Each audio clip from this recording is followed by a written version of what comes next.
ప్రభువు నామానికి స్తోత్రం. ప్రతిరోజు వినడం ద్వారా ఒక సంవత్సరానికి బైబిల్ చదవడానికి ఈ ఛానల్ సహాయపడుతుంది.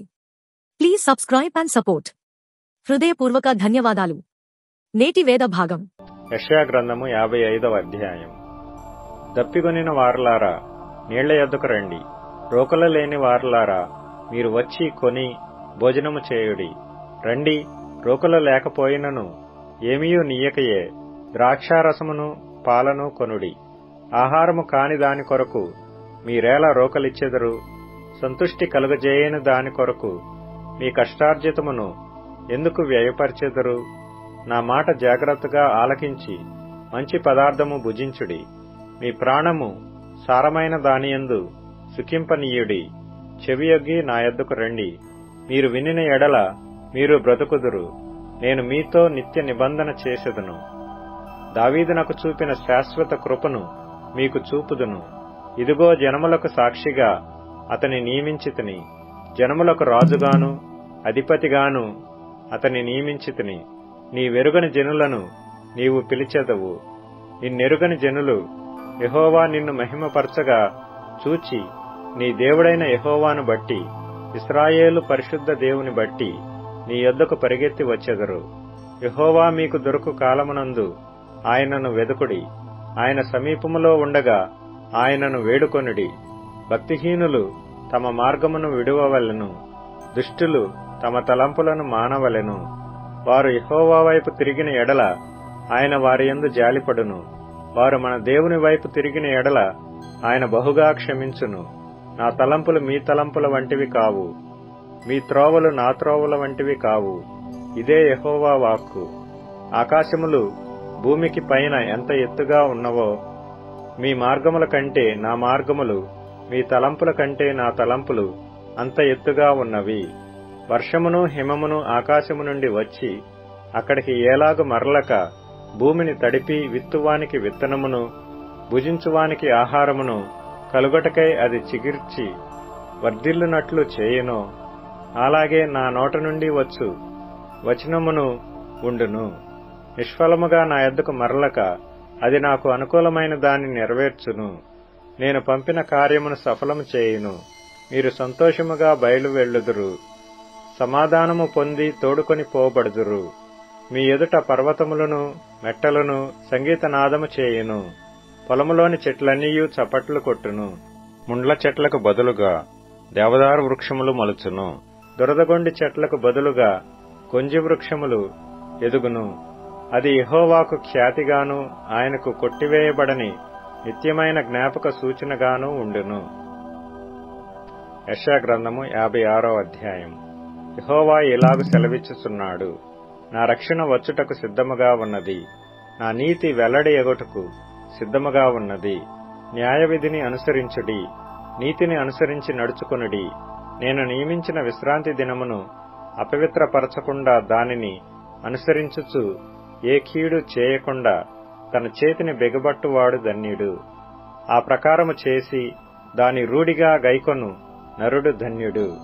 యెహోవాను హత్తుకొను అన్యుడు నిశ్చయముగా యెహోవా తన జనులలో నుండి నన్ను వెలివేయునని అనుకొనవద్దు. షండు నేను ఎండిన చెట్టని అనుకొనవద్దు. నేను నియమించిన విశ్రాంతి దినములను ఆచరించుచు నాకిష్టమైన వాటిని కోరుకొనుచు నా నిబంధనను ఆధారము చేసుకొనుచున్న షండులను గూర్చి యెహోవా ఇలాగు సెలవిచ్చుచున్నాడు. నా ఇంటను నా ప్రాకారములలోను ఒక భాగమును వారికిచ్చెదను. కొడుకులు కూతుళ్ళు అని అనిపించుకొనుట కంటే శ్రేష్టమైన పేరు వారికి పెట్టుచున్నాను. కొట్టివేయబడని నిత్యమైన పేరు వారికి పెట్టుచున్నాను. విశ్రాంతి దినమును అపవిత్రపరచకుండా ఆచరించుచు నా నిబంధనను ఆధారము చేసుకొనుచు యెహోవాకు దాసులై యెహోవా నామమును ప్రేమించుచు ఆయనకు పరిచర్య చేయవలెనని ఆయన పక్షమున చేరు అన్యులను నా పరిశుద్ధ పర్వతమునకు తోడుకొని వచ్చెదను. నా ప్రార్థన మందిరములో వారిని ఆనందింపచేసెదను. నా బలిపీఠము మీద వారర్పించు దహన బలులను నాకు అంగీకారములగును. నా మందిరము సమస్త జనులకు ప్రార్థనా మందిరమనబడును. ఇశ్రాయేలీలలో వెలివేయబడిన వారిని సమకూర్చు ప్రభువగు యెహోవా వాక్కు ఇదే. నేను సమకూర్చిన ఇశ్రాయేలు వారికి పైగా ఇతరులను సమకూర్చెదను. పొలములోని సమస్త జంతువులారా, అడవిలోని సమస్త మృగములారా, భక్షించుటకు రండి. వారి కాపరులు గ్రుడ్డివారు, వారందరూ తెలివిలేనివారు, వారందరూ మూగ కుక్కలు, మురుగలేరు. కలవరించుచూ పండుకొనువారు నిద్రాసక్తులు. కుక్కలు తిండికి ఆతురపడును, ఎంత తినినను వాటికి తృప్తి లేదు. ఈ కాపరులు అట్టివారే, వారు దేనిని వివేచింపజాలరు. వారందరూ తమకిష్టమైన మార్గమున పోవుదురు. ఒకడు తప్పకుండా అందరూ స్వప్రయోజనమే విచారించుకొందురు. వారిట్లందరూ, నేను ద్రాక్షారసము తెప్పించెదను, మనము మద్యము నిండారులగునట్లు త్రాగుదము రండి. నేడు జరిగినట్టు రేపు మరి లక్షణముగా జరుగును. గలతీయులకు వ్రాసిన పత్రిక 6వ అధ్యాయం.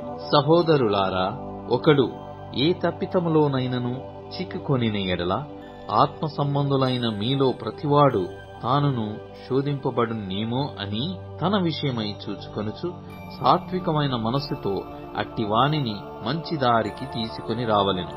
ఒకని భారములనొకడు భరించి ఇలాగు క్రీస్తు నియమమును పూర్తిగా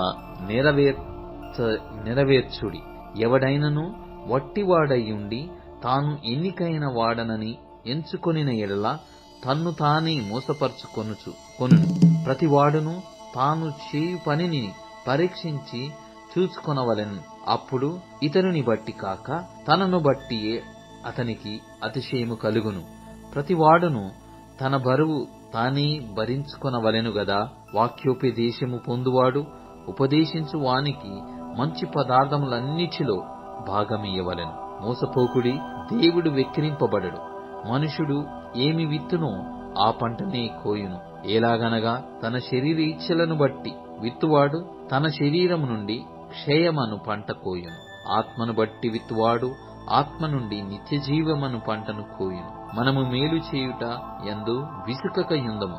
మనము అలయక మేలు చేసితిమీని తగిన కాలమందు పంట కోతుము. కాబట్టి మనకు సమయము దొరికిన కొలది అందరి ఎడలను, విశేషముగా విశ్వాస గృహమునకు చేరిన వారి ఎడలను మేలు చేయుదము. నా స్వహస్తముతో మీకెంత పెద్ద అక్షరములతో వ్రాయుచున్నానో చూడుడి. శరీర విషయమందు చక్కగా అగపడగోరుచు వారెవరో వారు తాము క్రీస్తు యొక్క శిలువ విషయమై హింస పొందకొండుటకు మాత్రమే సున్నతి పొందవలెనని మిమ్మును బలవంతము చేయుచున్నారు. అయితే వారు సున్నతి పొందిన వారైనను ధర్మశాస్త్రము ఆచరింపరు. తాము మీ శరీర విషయమందు అతిశయించు నిమిత్తము మీరు సున్నతి పొందవలెనని కోరుచున్నారు. అయితే మన ప్రభు అయిన యేసుక్రీస్తు శిలువయందు తప్ప మరి దేని యందును అతిశయించుట నాకు దూరమవునుగాక. దాని వలన నాకు లోకమునకు నేనును శిలువ వేయబడి ఉన్నాము. క్రొత్త సృష్టి పొందుటయే గాని సున్నతి పొందుటయందేమీయూ లేదు, పొందకపోవుటయందేమీయూ లేదు. ఈ పద్ధతి చొప్పున నడుచుకుని వారందరికీ అనగా దేవుని ఇశ్రాయేలునకు సమాధానమును కృపయు కలుగునుగాక. నేను యేసు యొక్క ముద్రలు నా శరీరమందు ధరించియున్నాను. ఇక మీదట ఎవడునూ నన్ను శ్రమ పెట్టవద్దు. సహోదరులారా, మన ప్రభు అయిన యేసుక్రీస్తు కృప మీ ఆత్మతో ఉండునుగాక.